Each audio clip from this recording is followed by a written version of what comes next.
Vera Chen sat at her desk in the advanced quantum mechanics classroom and tried to remember to breathe like a normal person would breathe. Not like someone whose lungs could process air at 8 times the efficiency of everyone else in the room.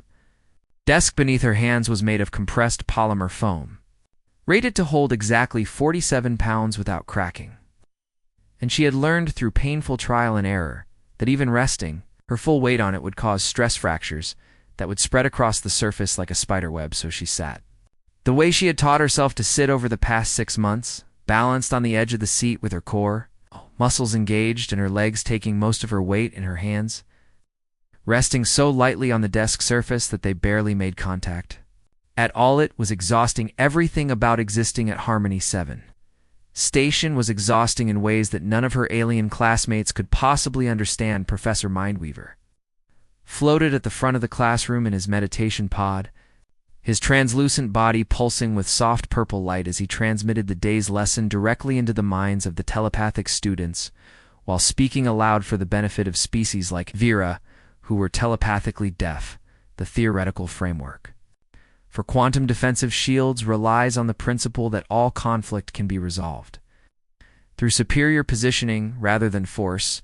Professor Mindweaver said, his voice like wind chimes in a gentle breeze. Ra took notes with the special stylus she had ordered from Earth, one designed for construction workers who wore thick gloves, because every other writing instrument on the station snapped in her grip like a dry twig. To her left sat Silith, an Avexian whose body was composed of beautiful crystalline structures that refracted the classroom light into rainbow patterns across the walls. Silith had been the first student to speak to Vera when she arrived at the academy, and Vera loved her with a fierce protectiveness that terrified her because she knew that a single moment of carelessness could shatter Silith into 1,000 irreparable pieces. You seem distant today, Silith whispered, her voice produced by vibrating the crystalline plates in her throat. Vera forced a smile and whispered back, except her whisper was still too loud, and 3 students in front of them turned around with annoyed expressions. She tried again. Quieter, so quiet that on Earth it would have been nearly inaudible. Just tired? Silith's faceted eyes showed concern.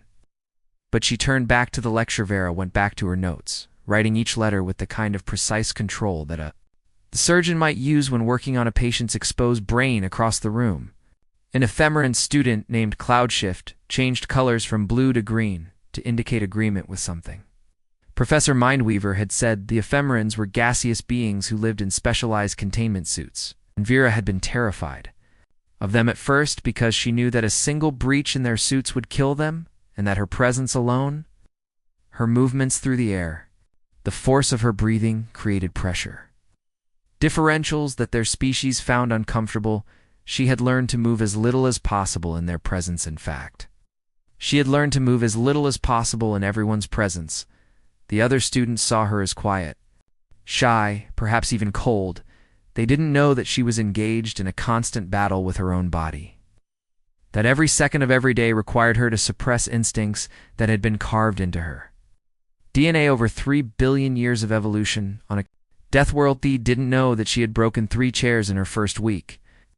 Before the maintenance staff installed a reinforced seat in her quarters, they didn't know that she had accidentally torn a door off its hinges when she was late for class and had to report it as a mechanical failure. They didn't know that she ate alone in her room because the cafeteria utensils bent in her hands, and because chewing at her natural pace produced sounds that made the Exians visibly distressed. Professor Mindweaver continued his lecture about defensive philosophy, about how the Celestial Accord had maintained peace for 300 years. Through diplomatic innovation and mutual understanding, violence is the recourse of the unimaginative, said. And it was clearly a quote from some famous Accord philosopher. The students murmured agreement. Vera said nothing. She had stopped trying to explain Earth's history to her classmates after the first disastrous attempt. When she had mentioned the world wars and watched them react with such horror and revulsion that she felt like a monster instead. She had learned to nod along, to pretend that humanity had always been peaceful, to hide the fact that her species had climbed to the top of the food chain by being better predators than anything else that had ever lived on their violent, hostile nightmare planet. Tomorrow, we will discuss the application of quantum shielding in civilian infrastructure. Professor Mindweaver announced as the class period drew to a close. Students began gathering their materials. Vera waited, as she always did. For everyone else to leave first, trushing meant moving at her natural speed. And her natural speed made her look like a blur to most Accord. Specia Silith waited with her, loyal and patient. "Are you coming to the meditation gardens later?" Silith asked. Her crystalline voice, hopeful, wanted to say yes because Silith was her only real friend on the station, and because she was desperately alone. But the meditation gardens had narrow paths and delicate sculptures and plants that could be damaged by the carbon dioxide concentration in a human's exhaled breath. Maybe tomorrow. Vera led. Silith's colors dimmed slightly with disappointment, but she didn't push. They walked together toward the exit, Vera carefully measuring each step to avoid the distinctive heavy footfalls that came naturally to someone who had evolved under crushing gravity in the hallway. They passed a group of students discussing the weekend's cultural festival, Kielxian. Student was juggling light orbs with his forearms while others watched and applauded. Normal student things that Vera could never fully participate in because her kind of normal was incompatible with theirs. "I worry about you," Silith said quietly as they reached the junction where their paths diverged. "I'm fine." Vera said automatically. "You're always fine," Silith replied. And there was something in her tone that suggested she didn't believe it. But before Vera could respond, before she could figure out how to explain the unexplainable, Silith waved goodbye and glided down the corridor toward her dormitory. Vera stood alone in the hallway and allowed herself a moment of true posture. She straightened her spine fully. She let her shoulders settle into their natural position. She felt her muscles relax from the constant state of artificial tension for just 10 seconds. She let herself exist as she actually was. Then she caught sight of her reflection in a polished wall panel and saw what she looked like when she wasn't carefully controlling herself. Solid, dense, dangerous. She resumed her careful posture and headed toward her quarters. Behind her, built into the walls of Harmony 7 Station, were emergency systems that hadn't been activated in 280 years, systems that most current students didn't even know existed, systems that included invasion alarms. The sound was like nothing Vera had ever heard before, a wailing shriek that seemed to come from everywhere at once, from the walls themselves, vibrating through the metal bones of Harmony 7 Station. For a moment, sitting in her advanced quantum mechanics class the next morning, Vera thought it was a drill. Then the station lurched sideways. The movement was wrong, fundamentally wrong, because stations didn't move like that unless something catastrophic had happened to the stabilization systems. Professor Mindweaver's meditation pod crashed into the wall as artificial gravity fluctuated wildly. Students screamed. Silith grabbed onto her desk with all 4 of her crystalline hands, her body refracting light in panicked bursts of color, and Vera's desk exploded. She hadn't meant to do either. Hands had slammed down in an instinctive brace against the gravity fluctuation, and the compressed polymer foam simply couldn't withstand the force fragments. Scattered across the floor like shrapnel, several students cried out as pieces struck them.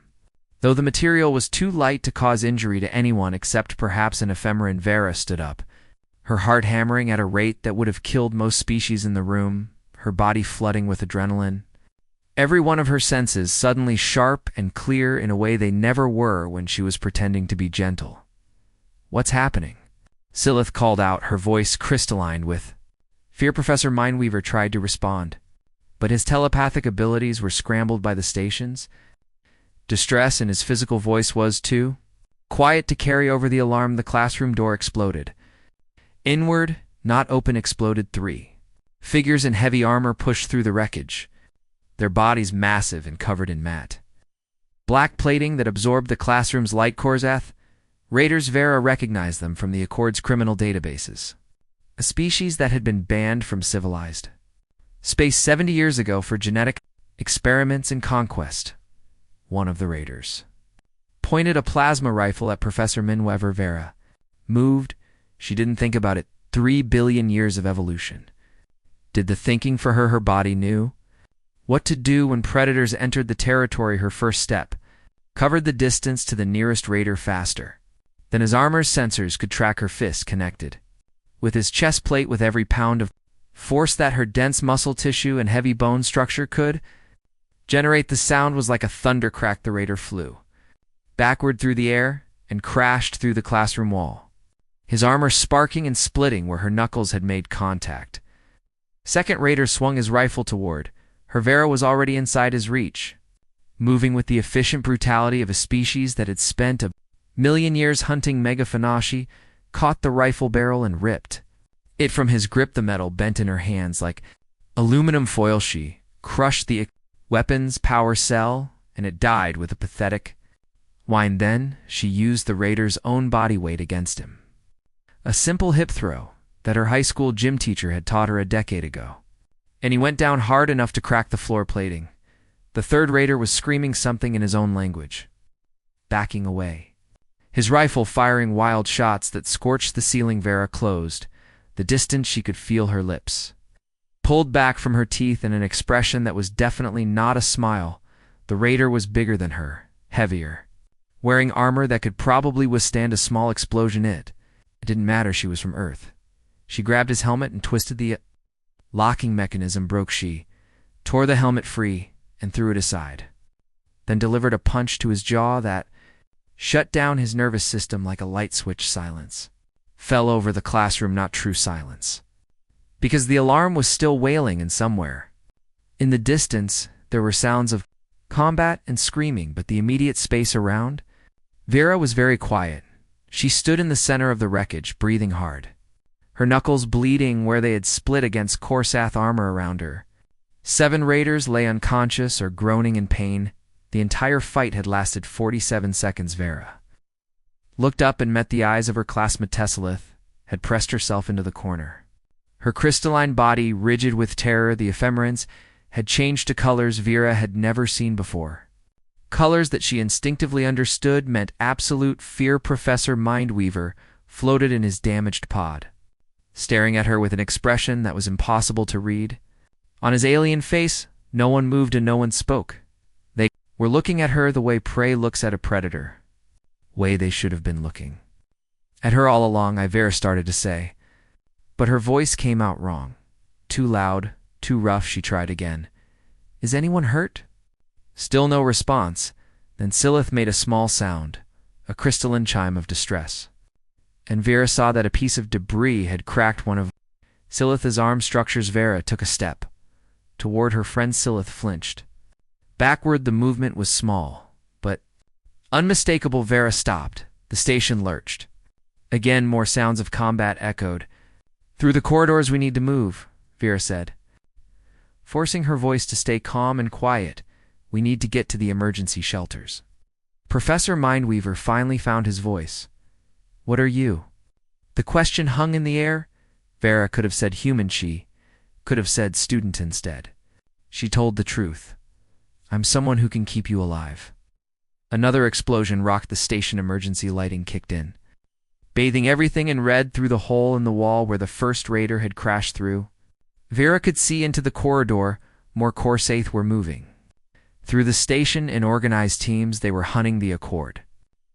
Species had built a civilization on philosophy, and peace and mutual understanding that Korsath had come to proved that philosophy couldn't stop a plasma rifle. Stay behind me, Vera said. She picked up one of the fallen raiders' weapons, checked its charge, and moved toward the doorway behind her. She heard someone whimper. She had spent 6 months carefully hiding what she was, terrified of this exact moment, terrified of the fear and revulsion she would see in her classmates' faces. Now, the moment had arrived, and it was somehow worse than she had imagined, but also simpler, because right now, with the station under attack and her friends in danger, there was no room for shame or fear or careful pretending right now. There was only survival land. Survival was something humans understood better than any species in the galaxy. Vera stepped into the corridor too. Korsath raiders spotted her and raised their weapons. She smiled, not the careful, gentle smile she had practiced for 6 months. The other smile, the one that showed teeth, the one that said, I'm a Deathworlder, and you just made a very serious mistake. The raiders' expressions changed as they realized what they were facing, but by then it was already too late. Vera was moving again in this time. She wasn't holding back. Harmony 7 station was dying. The thought kept running through Admiral Elgriz's mind as he watched the tactical display in the emergency command center. His forearms moving across multiple control panels, simultaneously read markers indicated Corsath. Breach points across 17 different sectors. Blue markers showed station security forces. Pitifully small and scattered green markers represented civilians. Thousands of them, huddled in emergency shelters that were never designed to withstand a military assault. Casualty reports coming in from sectors 8 through 12, his tactical officer reported. A young Quilxian, whose voice shook with barely controlled panic, Admiral Vex, studied the display with growing desperation. Security had been trained for diplomatic incidents and minor criminal activity. They carried shock batons and restraint. Fields the Corsath carried plasma, rifles and combat armor, and 3 centuries of resentment toward the Accord's peaceful philosophy. Wasn't a fair fight, sir. We have an anomaly in Sector 4. Another officer called out. One of the defense teams is reporting significant raider casualties. Dex zoomed in on Sector 4. The report didn't make sense. A single defender had neutralized 14 Corsath raiders. In the span of 6 minutes, who is this defender? X demanded. ID reads as Vera Chen.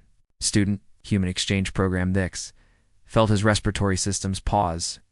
Human. He had read the files on the human exchange students when they first arrived, mostly out of curiosity about the species that had been discovered only 30 years ago. On the far edge of Accord space, the reports had been disturbing. Humans came from a world that would kill most Accord species within minutes of exposure. They had evolved under gravity that would crush a Quilxian's exoskeleton. Their atmosphere was corrosive. Their native predators were nightmare creatures, and the humans themselves were classified as persistence hunters, a category that had never existed in Accord space before because it required a level of physical endurance and psychological resilience that peaceful evolution simply didn't produce. Open a channel to Vera Chen, Dex ordered. A moment later, a human face appeared on his screen. She looked young by human standards, though Dex knew that appearances were deceptive. With their species blood streaked her face from a cut above her eye. Her clothing was torn and scorched, but her eyes were steady and clear. Admiral, she said, her voice surprisingly calm for someone in the middle of a combat zone. I need authorization to activate Protocol Omega. Said Protocol Omega was buried so deep in the station's emergency procedures that Dex had only learned about it during his command briefing. It had been written 300 years ago by the Accord founders who had hoped it would never be needed. Suspended all peacetime regulations in the event of catastrophic invasion. It allowed the use of lethal force. It permitted the recruitment of civilian volunteers with combat capability. Acknowledged that sometimes philosophy wasn't enough. I'm requesting your assistance in defending this station. Dix continued along with any other humans currently aboard. Vera was quiet for a moment, and Nix wondered what was going through her mind. How many other humans are here? She finally asked for. Dex replied, a maintenance engineer, 2 researchers, and a cargo handler. They've all been hiding too, Vera said. And there was something in her voice that might have been sadness. We all have. Before Dex could respond, another voice broke into the conversation. Vera. A crystalline face appeared at the edge of the screen of Exian. Bex recognized one of the students from the compromised classroom. Silith. Get back to the shelter, Vera said sharply. No, the Avexian replied, her voice chiming with determination. Not until you listen to me. Vera turned slightly, and that's good. See the conflict on her human face? We thought you were quiet because you were shy. Silith continued, we thought you kept to yourself because you were uncomfortable. She moved closer to Vera. We never knew you were carrying this burden. You saw what I did, Vera said, and her voice was rough. You saw what I am. I saw you save our lives. Silith replied, I saw you put yourself between us and those raiders. She reached out with one crystalline hand and touched Vera's arm, a gesture that Dex knew was significant for Avexians, because they rarely made physical contact with other species. I saw you crying when Professor Mindweaver was injured. Silith added quietly, I saw you check each of us for wounds, even while the station was under attack. Monsters don't cry.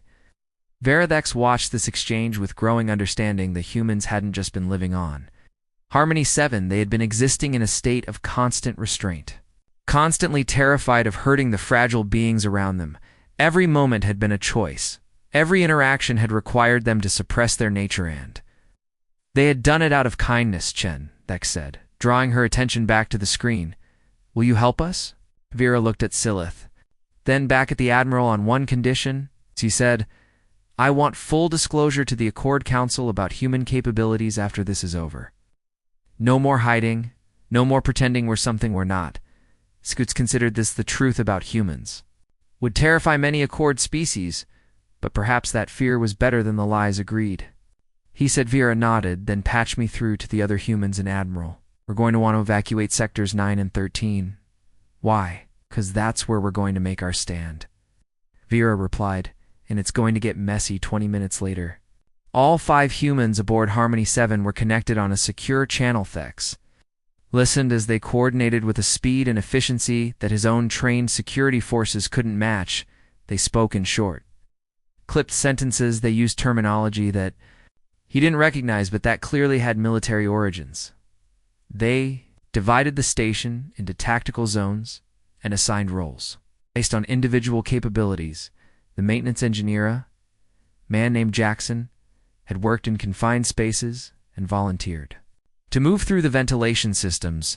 The researcher sisters named Amara and Keisha had backgrounds in chemistry and biology and immediately began discussing ways to use the station's own systems as defensive tools. The cargo handler, someone called Martinez, knew every storage bay and supply route on the station, and Vera coordinated them all with natural command presence ethics, realized he was watching something that the Accord had forgotten existed. He was watching warriors, not soldiers. Trained for war warriors who carried the instinct for combat in their genetic code. Species who had clawed their way to sentience through millions of years of violence and survival, but warriors who had chosen to be more than their nature, who had spent months carefully restraining themselves out of compassion for the beings around them who could have dominated and conquered, but instead sat quietly in classrooms and tried to fit in the course, had come to Harmony 7 expecting easy prey. They had no idea what they had actually found. All teams ready, Vera reported, beginning operations now.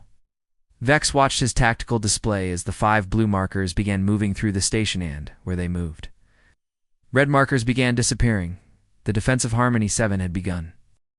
Jackson moved through the maintenance shaft with the kind of easy grace that came from years of working in tight spaces. The shaft was barely wide enough for him to crawl through, space designed for repair drones and emergency access to the Korsath raiders.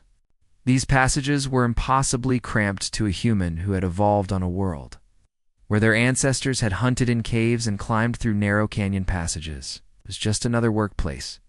He could hear the raiders above him, their heavy boots clanging on the deck plating. They were moving in formation toward the civilian shelters in Sector 9.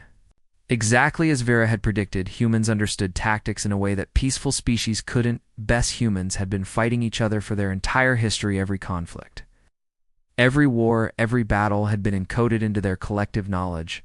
Jackson reached the junction point and carefully removed the access panel. Below him was a corridor filled with 12 Korsath raiders. He pulled out the makeshift device he had assembled from station components.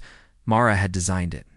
Keisha had verified the chemical reactions, and Jackson had built it in approximately 7 minutes. The Accord species would have needed committees and safety reviews. Humans just needed motivation. He activated the device and dropped it into the corridor. Then he slammed the access panel shut and crawled backward as fast as his enhanced musculature would allow.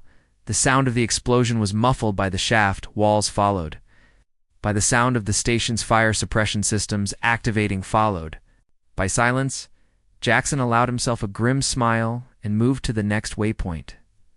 Meanwhile, in Sector 13, Vera was teaching the Korsath a lesson about environmental warfare. She had spent 6 months learning every detail of Harmony 7's systems because she had been terrified of accidentally damaging something. Now, she used that knowledge with surgical precision. The gravity plating in Corridor 17 was controlled by a panel hidden behind decorative U's artwork. Vera adjusted it from standard 0.8 gravity to 4.2 gravity. The effect was immediate. 6 Korsath raiders who had been advancing down the corridor suddenly found themselves unable to move their armor. designed for standard shipboard gravity, became crushing weight. They collapsed to the deck. Unable to stand station, security forces moved in with restraint. Fields, no shots fired, no casualties, just gravity, in Sector 10. Martinez was demonstrating why. Cargo handlers on human worlds needed to be smarter than most species engineers. He had turned a storage bay into a maze of suspended cargo containers each. Container weighed several tons. Each was held in place by magnetic clamps that Martinez controlled. From a jury-rigged interface, the Corsath entered the bay in search of supplies. Martinez began playing. He released containers in sequence. Using their mass and momentum to herd the raiders into smaller and smaller spaces, he swung containers on their magnetic tethers to block escape routes. He stacked them to create walls and barriers. The raiders fired their plasma rifles at the containers, but Martinez had chosen ones filled with fire-retardant foam. Their weapons were useless 20 minutes later. The entire raider squad was trapped in a corner of the bay. With no way out except surrender, Martinez called it in and moved to his next position. Amara and Keisha were working together in the station's environmental control center. They had access to every life support system on Harmony 7, and they understood chemistry in a way that made Admiral Vex nervous when he monitored their communications, increasing CO2 concentration in Corridor 12 by 0.03%. Amara reported that will make the Corsath drowsy without affecting a cord species, adjusting temperature in sectors 6 to 4 degrees above Corsath comfort range. Keisha added, should degrade their performance by approximately 15%. Weren't just fighting, they were conducting a scientific experiment with the raiders as unwilling subjects, and they were doing it with the kind of casual competence that suggested this was barely challenging for them. Farah coordinated all of it from her position in the central hub. She moved between defensive positions, always appearing where she was needed most when a raider squad broke through security lines in Sector 14. Vera was there to stop them when civilians needed evacuation from a compromised shelter. Vera cleared the path when Martinez called for backup in the cargo bay. Vera arrived within 90 seconds. Admiral Vex watched it all from the command center. He had been a military commander for 40 years. He had studied tactics and strategy at the finest Accord institutions, and he was learning things from these 5 humans that had never appeared in any of his training. They fought with an understanding of violence that was both terrifying and beautiful. They used minimal force when possible. They disabled rather than killed. They protected the wounded, even enemy wounded, but when force was necessary, they applied it with devastating efficiency. They didn't hesitate.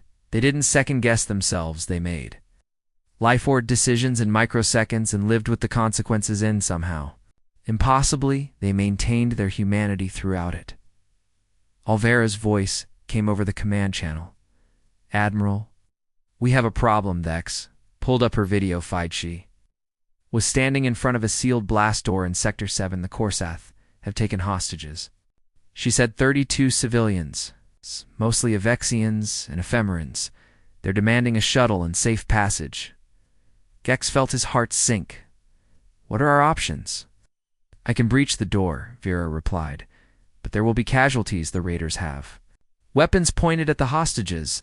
This was the nightmare scenario, the situation where there were no good choices. Stand by, Vex ordered. He consulted with his tactical team.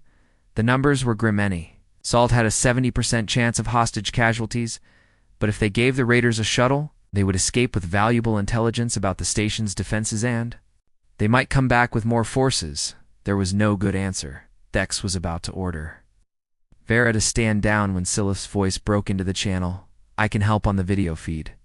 The Avexian student moved to stand beside Vera. The blast door has a maintenance access port. Silith said it's only 12 centimeters wide. I can fit through it. Vera turned to look at her friend with an expression of absolute horror. No, I can move quietly, Silith continued, ignoring Vera's objection. I can reach the door controls from inside when I open it. You can move fast enough to neutralize the raiders before they hurt anyone. I know you can, Silith. I can't protect you in there, Vera said, and her voice was raw. I won't risk you. You've been protecting all of us this whole time, Silith replied. Let me help protect them. Vex watched as Vera struggled with the decision finally. She nodded. Okay, but if anything goes wrong, you drop Flat and cover your head, understood?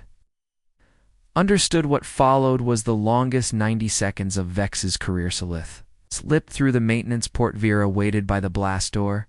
Coiled and ready, the door opened. Vera exploded through the gap. The tactical cameras couldn't track her movement clearly, but they recorded the aftermath. 6 Raiders unconscious on the floor, 32 hostages, safe, 0 casualties, and Vera Chen, standing in the middle of the room with her arms around Silith, holding her crystalline friend with a gentleness that seemed impossible from someone who had just moved with such violence. Sector 7 secure. Vera reported. Her voice was shaking. Admiral. Dex made a note to recommend both of them for commendations. If the Accord had medals for courage, they both deserved them. The battle for Harmony 7 continued, but the tide had turned. Corseth had come expecting prey. They had found predators, and the predators were winning. The last Corseth raider ship detached from Harmony 7. Stationed 3 hours after the initial assault began, Admiral Vex watched it flee on long-range sensors. Its hull scarred and its crew decimated. They had come with 5 ships and 200 raiders. They left with 2 ships and maybe 40 survivors. The station's defenders had suffered 12 casualties, none of them human. Vera sat in what remained of her advanced quantum mechanics classroom and tried to process what had happened. The room was a wreck scorch. Marks on the walls, debris scattered across the floor. Her desk, or what used to be her desk, was just fragments of compressed polymer foam. She had expected to feel triumph for relief. Instead, she felt hollow. The door opened, and she looked up, her body tensing automatically before she recognized Silith's crystalline form. Vera said quietly, "Hey yourself," Silith replied. Moving into the room carefully, her arm structure had been repaired by the medical team. Though the new crystal growth was still slightly opaque, "I thought I'd find you here." They sat together in silence for a moment. "Are you okay?" Silith finally asked. Vera laughed. "And it came out bitter. I just killed people." "Silith, I mean. They were trying to kill us, and I tried to just disable most of them. But still, you saved lives." Silith interrupted. "Hundreds of lives, maybe thousands. I terrified everyone who's ever known me." Vera countered. "I proved everything they were afraid of about humans." Silith's color shifted to something thoughtful. "Can I tell you something?" Vera nodded. "When I first met you, I thought you were cold," Silith said. "Distant. I invited you to study groups and cultural events and meditation sessions, and you always said no. I thought maybe you didn't like us." Vera winced. "I was trying not to hurt anyone." She said softly, "I know that now." Silith replied, "But here's what I realized today." She moved closer. "You weren't just physically restraining yourself, you were emotionally restraining yourself too. You were so afraid of hurting us physically that you never let yourself get close to anyone. You were protecting us from yourself, but who was protecting you from the loneliness?" The question hit Vera harder than any of the raiders. Had she felt tears starting and tried to stop them, failed? "I was so scared." She admitted, "Every single day scared I would break something, hurt someone." "Reveal what I really was." Silith reached out and touched Vera's hand. The gesture was significant. "Tavens didn't make physical contact lightly. What you really are," Silith said slowly, "is someone who can destroy a combat-armored raider with her bare hands. And also someone who cried when Professor Mindweaver was injured. And also someone who carried wounded Femerins to safety even while the station was under attack. And also someone who spent 6 months sitting carefully at a desk so you wouldn't scare me. You're all of those things, Vera. Not just the violence, not just the gentleness, all of it." Before Vera could respond, the door opened again. This time, it was Admiral Dex, accompanied by Professor Mindweaver and a delegation of Accord officials. Vera stood up quickly, her posture automatically defensive. "Relax, Chen," Dex said. And there might have been amusement in his voice. "You're not in trouble, though. We do need to talk about the future over the next hour."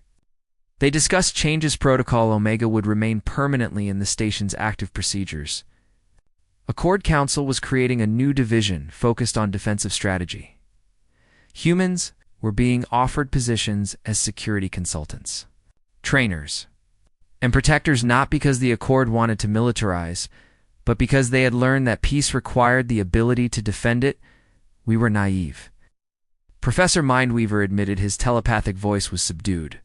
We believe that philosophy alone could prevent conflict. We were wrong. The Korsoth came because we were easy targets. Admiral Vex added, because 3 centuries of peace had made us forget that not everyone shares our values. We need to remember how to protect ourselves, but we don't want to become what we're protecting ourselves from. One of the Accord officials said, "That's where you come in." Vera looked at the delegation with confusion. "I don't understand. You could have killed every raider you encountered." The official explained, "You had the capability, but you chose restraint when possible. You protected enemy wounded. You showed us that strength and compassion are not opposites. We want you to teach us that balance. The offer was tempting." Vera had to know. What about the other students? Are they going to be okay with humans walking around after what they saw? Dex pulled up a datapad. "We've been monitoring station sentiment." He said the initial reaction was fear.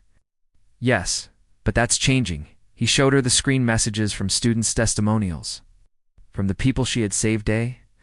Petition signed by 2,000 station residents requesting that the human exchange program be expanded. "They saw you fight," Silith said quietly, "but they also saw you choose every moment. You chose that matters." Over the following weeks, Harmony 7 began to heal. The damaged sections were repaired. The casualties were mourned in slowly.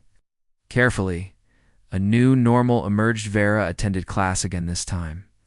She sat at a reinforced desk, rated for actual human. Wait, she didn't whisper. She didn't move with artificial slowness. She existed as she actually was. And yes, some students still looked at her with fear, but others looked at her with curiosity. Respect Evan, with Friendship Jackson, organized self-defense classes that were attended by dozens of Accord species who wanted to learn how to protect themselves. Martinez taught logistics and tactical thinking.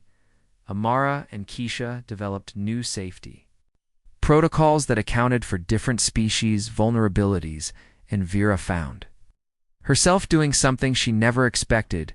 She was teaching not just combat techniques, but the philosophy behind them. The understanding that violence was sometimes necessary, but that the capacity for violence was different from the desire for it. That strength could be used to protect rather than dominate that. The most remarkable thing about Deathworlders wasn't their ability to destroy it, was their choice not to. Afternoon. 3 months after the invasion, Vera was in the meditation gardens with Silith, same gardens she had avoided for months because she was afraid of damaging the delicate plants now. She walked through them carefully, but without fear. "I got accepted into the advanced xenopsychology program," Silith announced. Vera smiled. "That's amazing. I'm writing my thesis on the psychology of restraint in hikeability species." Silith continued, "Specifically humans. I'm going to need a research subject." "Let me guess," Vera said dryly. "You have someone in mind?" "Well, I happen to know this human who spent 6 months suppressing every natural instinct to avoid scaring her classmates." Silith replied, "She seems like a perfect case study." They sat together by one of the fountains. Vera let her hand rest on the stone. Edge not, hovering not, barely touching, just resting like a normal person would do. "You think the Accord will change?" Vera asked. "I think it already has." Silith replied, "We learned that peace isn't the absence of the capacity for violence. It's the choice to pursue understanding, even when violence is possible." We needed to remember that choices matter. Vera thought about all the choices she had. Made to sit carefully at desks, rated for a Vexian wait to whisper when she wanted to speak normally too. Eat alone rather than make others uncomfortable in. Then the choice to fight when fighting was needed, to protect when protection was necessary too.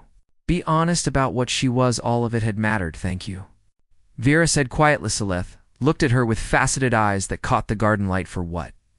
"For seeing me," Vera replied. "All of me, not just the scary parts, not just the gentle parts. Everything." Silith's colors shifted to something warm. "You're my friend." "Vera, that's what friends do." Somewhere in the station, alarms were being tested, but not the invasion alarm. That one was being kept on standby, maintained and ready just in case, because the Accord had learned that hoping for peace wasn't the same as preparing for its defense, but they had also learned that the best defenders weren't those who loved violence, they were those who understood it, who could wield it when necessary, but who chose compassion whenever possible. In the repaired classroom, Professor Mindweaver taught a new unit on defensive philosophy 1. that acknowledged both the importance of peaceful resolution and the reality of those who would reject it. Human students attended alongside of Exians, Ephemerans, Quilxians, and dozens of other species, learning from each other, understanding each other, building something stronger than peace alone had ever been. And Vera sat at her reinforced desk, her hands resting normally on its surface, her posture relaxed, her voice clear. No longer hiding, no longer afraid, just existing as herself, a Deathworlder, who had chosen to be more than her nature and who had taught an entire civilization that strength and kindness could coexist, that the most powerful force in the universe wasn't the ability to destroy it, was the wisdom to know when not to. Galaxy was a dangerous place, but Harmony 7 Station was ready, and so was Vera Chen.